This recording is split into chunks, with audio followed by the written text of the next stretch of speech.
আপনি বলুন না, আপনারা এই যে বিচারপতি বনাম বিচারপতি নিয়ে আমাকে প্রশ্ন করছে না, আমরা কোনোদিন স্বাধীন ভারতবর্ষে এই জিনিস দেখেছি?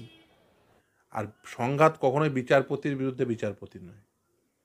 সংঘাত যদি আপনি সেই অর্থে বলতেই চান, তাহলে আদালতের সঙ্গে আরেকটি আদালতের মতান্তর, বিষয়টা দুটি বেঞ্চের মতান্তর, আদালতের সঙ্গে আদালত, এখানে কোনো ব্যক্তির বিষয় নয়।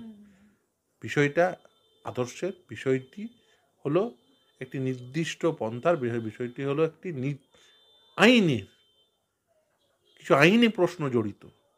সেই আইনি প্রশ্নের উত্তর পাওয়ার জন্য এই পুরো প্রচেষ্টা। আমার আইনজীবী যেটা বলেছে, আমাকে পার্টি করার জন্য বলেছে, তার কারণ আমাকে নিয়ে মহামান্য বিচারপতি কিছু মন্তব্য করেছেন, কিন্তু এটা নিয়ে আমি কোনো মন্তব্য করব না, তার কারণ এটা already suo motu cognisance supreme court নিয়েছে। একটা মানুষের মান সম্মান হারানোর জন্য তো মান সম্মান থাকা প্রয়োজন। আমি জানি না একটা মামলা হয়েছে, সেখানে তদন্তের নির্দেশ হয়েছে, তাতে কার কি মান সম্মান হারিয়ে যায়। আর দ্বিতীয় হচ্ছে যে যদি কেউ মনে করে যে আমার মান সম্মান হারিয়ে গেছে, তো মান সম্মান হারিয়ে গেলে যেটা করা উচিত, আইনে নির্দিষ্ট প্রভিশন আছে, সেটা করুন। আর করে তো দেখেছেন বিভিন্ন সময় তার কি পরিণতি হয়েছে। এমন মামলা ফাইল করেন যে মামলা আদালতে ওঠার যোগ্য নয় বলে রেজিস্ট্রি থেকে ডিসমিস করে দেয়। ফলে বুঝতেই পারছেন যে কি কেমন মামলা ফাইল করে। শুনুন, আমার ইচ্ছা হলো, টাকা আছে, তাই মামলা ফাইল করে দিলাম। যে ঘটনাটা সেদিনকে তার বাড়ির বাইরে ঘটেছে, এটা কে ঘটিয়েছে তো তদন্ত ছাড়া বলা যাবে না। এবং তো কেস তো সাবজুডিস, অলরেডি ইডিও মামলা করেছে, অলরেডি সিট গঠন করে তদন্ত হচ্ছে। তো যতক্ষণ না তদন্তে কোনো রকম কোনো ফয়সালা হচ্ছে, আমি কি করে বলতে পারি এর পিছনে কে আছে? আমি তো গণৎকার নই, জ্যোতিষ নই। সর্বপ্রথম তদন্তকারী সংস্থার উচিত ওকে জেরা করা, অভিষেক বন্দ্যোপাধ্যায় একদম। কারণ ও যদি ধরেন এই কথা, আপনার কথা সত্য হয়, এবং এই কথা যদি বলে থাকে যে শাহজাহান কিছু করেনি, তাহলে ও জানে কি করেছে, তাহলে কারা করেছে ও নিশ্চিতভাবে জানে। কারণ ও যখন একদম ক্লাসিফাই করে দিতে পারছে, এই ডিস্টিংগুইশ করে দিতে পারছে যে শাহজাহান কিছু করেনি, সর্বপ্রথম ওকে জেরা করা উচিত। এবং সেদিন কোথায় ছিল ও জানে, আজকে কোথায় আছে সেটাও জানে। পুলিশের তো উচিত সর্বপ্রথম ওর কাছে যাওয়া। অভিষেক বন্দ্যোপাধ্যায় যেটা বক্তব্য, আমার অনেক ধৈর্য, পাপের সাজা এখানেই হবে, সব সুদ সমেত ফেরত পাবে। পাপের একদম ঠিক কথা। পাপের সাজা, সুদ সমেত পাপের সাজা পাবেন, এবং সেটার জন্য অপেক্ষা করতে হবে। দেখুন, আমরাও চাই যে যে যে এই পাপ কার্য করেছে, যে যে ধরুন এই সাদা কাতার মাস্টারদের মাস্টার হিসেবে অ্যাপয়েন্টমেন্ট দেওয়ার জন্য বন্দোবস্ত করেছে, তো সেই পাপের সাজা হোক। যে গরু, বালি, চাল চুরি করেছে, চাল চুরি করেছে, তার শাস্তি হবে না? পাপের শাস্তি হবেই। এবং সেই সমস্ত জায়গা থেকে পয়সা নিয়ে ঝাড়বাতি লাগিয়েছে, লিফট লাগিয়েছে, এসকালেটার লাগিয়েছে, কিছু না করেই কোটি কোটি টাকার সম্পদ বানিয়েছে, সেই সমস্ত পাপীদের নির্দিষ্টভাবে শাস্তি হোক। ফের ডায়মন্ড হারবার স্তুতি অভিষেক বন্দ্যোপাধ্যায়ের মুখে, বললেন 5,800 কোটি টাকার কাজ হয়েছে ডায়মন্ড হারবারে। ডায়মন্ড হারবার মডেল এটাই। আচ্ছা, মেটিয়া বুরুজটা কি ডায়মন্ড হারবার লোকসভা কেন্দ্রের মধ্যে পড়ে? সেটাই জানতাম। জানেন তো? তাহলে মেটিয়া বুরুজে আপনার ক্যামেরাটা নিয়ে চলে যাবেন, যেমন রাস্তায় প্রচুর লোক, আপনি একটা টয়লেটের খোঁজ করবেন। এ রাজ্যে তো অনুপ্রেরণায় মেলা টয়লেট তৈরি হয়েছে, একটা টয়লেটের খোঁজ করবেন, রাস্তাটা একবার দেখাবেন, মেটিয়া বুরুজের ট্রাফিকের কি অবস্থা একবার দেখাবেন। 5,800 কোটি টাকার কাজ হয়েছে। আচ্ছা, 5,800 কোটি টাকার কাজ হয়েছে, এটা সত্য ধরে নিলাম, তর্কের খাতিরেই ধরে নিলাম সত্য।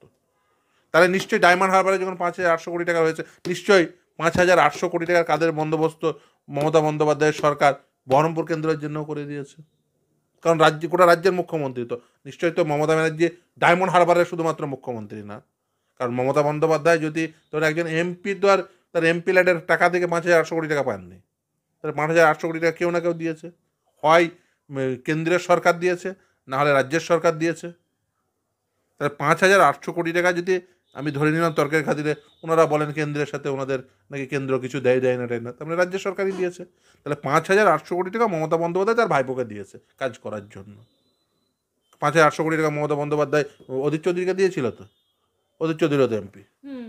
তারা বহরমপুরের বাসিন্দারা কি বাসিন্দা না? তারা কি মানে ওই মানে সংখ্যালঘু লুঙ্গি টুঙ্গি পড়ে বলে মানে সেগুলোর গুরুত্ব নেই? মুর্শিদাবাদ কেন্দ্রে যারা ওই লুঙ্গি টুঙ্গি পড়ে সেগুলোর গুরুত্ব নেই? শুধুমাত্র ডায়মন্ড হারবারে ভাইপো দাঁড়িয়েছে বলে ভাইপো 5,800 কোটি টাকা পাবে, অধীর চৌধুরী পাবে না। অধীর চৌধুরী তো সাংসদ। অধীর চৌধুরীর এলাকায় যে সমস্ত লুঙ্গি পড়া সংখ্যালঘু ভাই বোনেরা আছে তারা কি এই রাজ্যের বাসিন্দা না? নাকি তারা মমতা বন্দ্যোপাধ্যায়ের মুখ্যমন্ত্রীত্বে বসবাস করা বাসিন্দা নয়?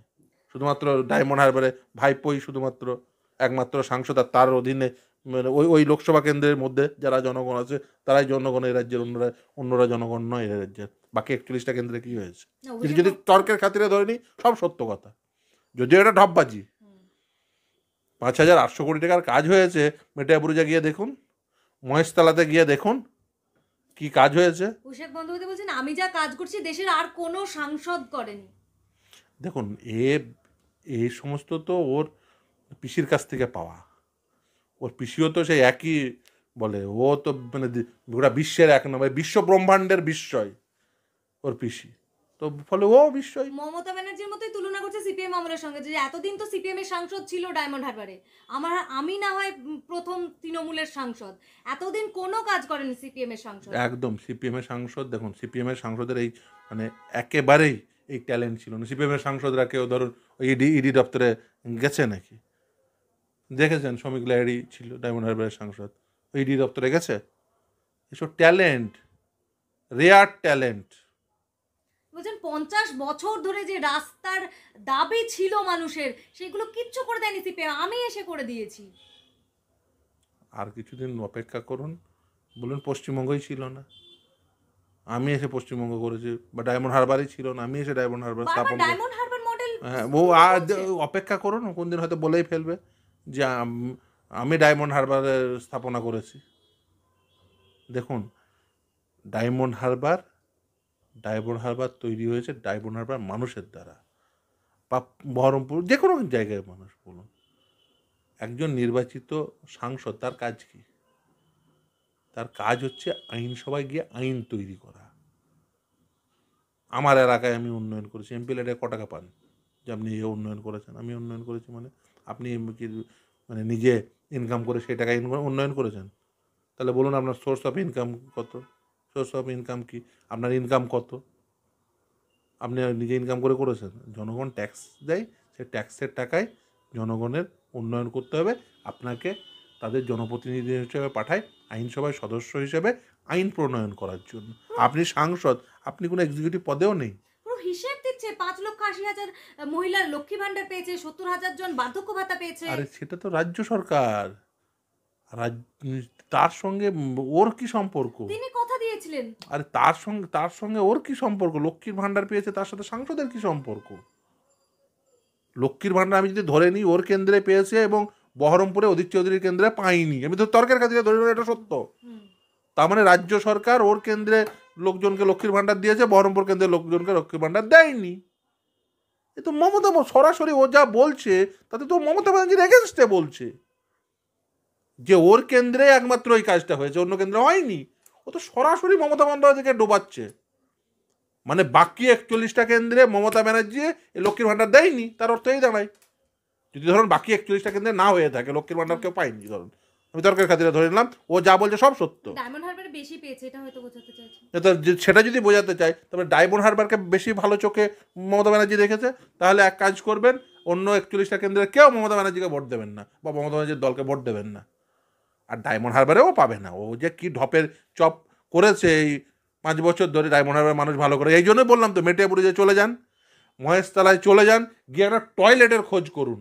বারবার ডায়মন্ড হারবার মডেল বলছেন অভিষেক বন্দ্যোপাধ্যায়। হ্যাঁ, সেই জন্য তো বলছি একবার মহেশতলা গিয়ে আর একবার মেটিয়াপুরে গিয়ে একবার একটা টয়লেটের খোঁজ করুন।